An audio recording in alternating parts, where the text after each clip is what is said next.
మీరు సమస్యను అడ్రస్ చేయడం కంటే కూడా సమన్వయం చేసుకోవడం, కొన్నిసార్లు రెండు శాఖల మధ్యలో సమన్వయం జరిగితే ఆ సమస్య తొందరగా పరిష్కారం అవుతుంది.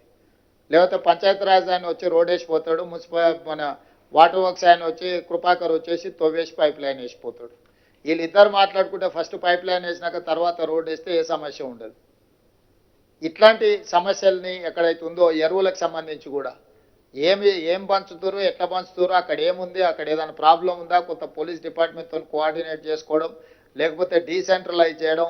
ఇప్పుడు 30-40 వేల జనాభా ఉండే మండలానికి 2 షాపులు పెట్టిండ్రు అనుకోండి, దాదాపుగా 10,000 మంది రైతులు ఒకటే రోజు వచ్చి కూర్చుంటే ప్రాబ్లం అవుద్ది. వాళ్ళకి ముందే టోకెన్లు ఇచ్చి నీది 6 తారీఖు, నువ్వు 7 తారీఖు, నువ్వు 8 తారీఖు స్టాక్ వస్తే దీని ప్రకారం తీసుకోండి అని అగ్రికల్చర్ ఏఈలు క్షేత్రస్థాయికి వెళ్ళి గ్రామాలను పిలిచి, ఇప్పుడు రైతు వేదికలు ఉన్నాయి, మీరు అన్నట్టు 2,000, 3,000 రైతులకు సపరేట్గా రైతు వేదికల దగ్గర పెట్టి లోకల్గా పోలీసులను కూడా అడుగు, 2 కానిస్టేబుల్స్ని అక్కడ నించోబెట్టి ఆ టోకెన్లు ఇచ్చి ఆ రైతు వేదికల నుంచి మీరు యూరియా కానీ ఇతర ఎరువులు కానీ ఏమైనా ఇచ్చిందంటే సమస్య రాదు.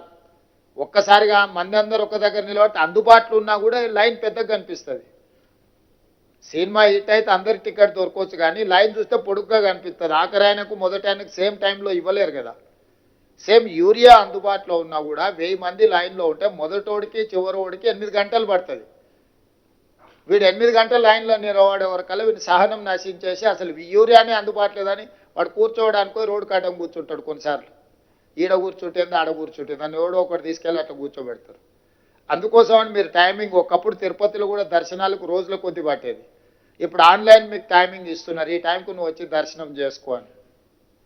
సేమ్ అట్లనే లోకల్గా ఈ యూరియాకి సంబంధించి కానీ ఇట్లాంటివి ఏమైనా ఇష్యూస్ వస్తే వాటిని కొంత మీరు సమన్వయం చేసుకోవాల్సిన అవసరం ఉన్నది.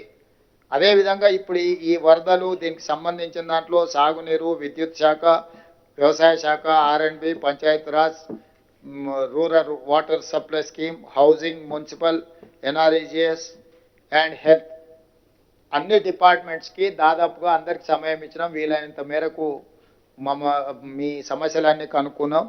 హెల్త్ డిపార్ట్మెంట్ ఒక్కరే మమ్మల్ని అభినందించారు, మేము కూడా వాళ్ళని అభినందిస్తున్నాం.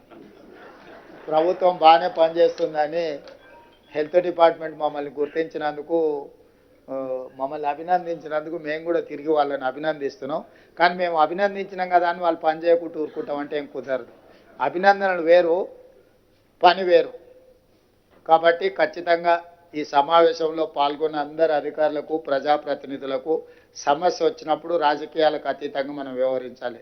After all we are human beings, మానవత్వంతో వ్యవహరించాలి. అది అధికారులైనా ప్రజాప్రతినిధులైనా ప్రజల అవసరాలకు, ప్రజల యొక్క సమస్యలు పరిష్కరించడానికి మనం ఉన్నాం.